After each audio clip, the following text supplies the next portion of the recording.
Human resource managers say discussions in the workplace about controversial topics like Roe v. Wade, abortion rights, on the rise in the U.S.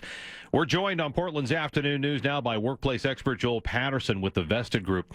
Joel, when it comes to issues like abortion, it's easy to understand how even a simple comment by one employee to another could escalate into a full-fledged HR issue. Yeah, there's no doubt about it. And if there's one thing that businesses should be experts at these days, it's dealing with difficult conversations and difficult situations. If you look back over the last couple of years, there's a lot of things to really get wound up about. And hopefully what we've done is you've created a culture that allows people to be respectful of one another. That's the most important thing. We're coming out of a few decades of HR and really compliance management, where we try to legislate everything that's going to happen. There's really no way to do that. And we pulled back from that and said, all right, how do we treat people like adults, set the stage so that they can have a conversation if they want to? But honestly, most organizations I work with, they really wanted to prevent those conversations from even happening.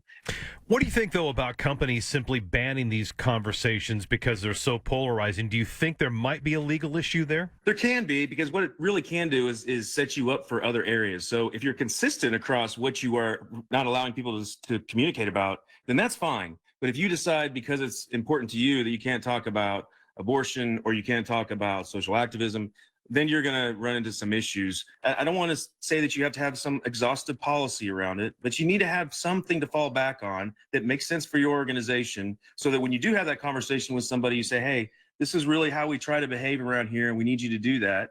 And then most importantly, if they don't do that, what are the implications and repercussions of that? Because you've got to be consistent about that as well. Again, here on Portland's Afternoon News, we're talking to workplace expert Joel Patterson about companies and how they can best cope with employee conversations about controversial subjects like abortion while they're on the clock.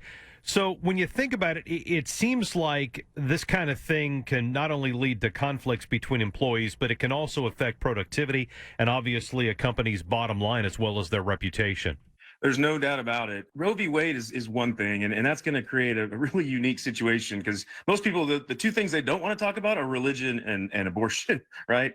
But politics, if you go back to that time and you look at how people were interacting around that, and even when we were remote and people would have a MAGA shirt or a hat on or a Biden shirt, those things can create conflict without saying a word.